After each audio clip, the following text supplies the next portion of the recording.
Hi guys, welcome back to a new episode of Crazy Gamers. Today in this video, I'm gonna show you how you can delete your Wordscapes application. Keep watching the video till the end.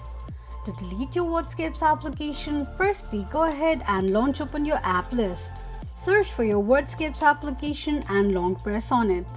Three options will pop up on the screen, that is uninstall, edit and app info. From the pop-up option, tap on uninstall. Confirm on installation of your application by tapping on OK. This is how you can delete your Wordscapes application quickly and easily just in few steps. If you have any thoughts or queries, let us know in the comment section. Don't forget to subscribe to our channel. Also, press the notification bell icon so that YouTube will notify you whenever we post a new video. I hope this video was helpful to you. Thank you so much for watching.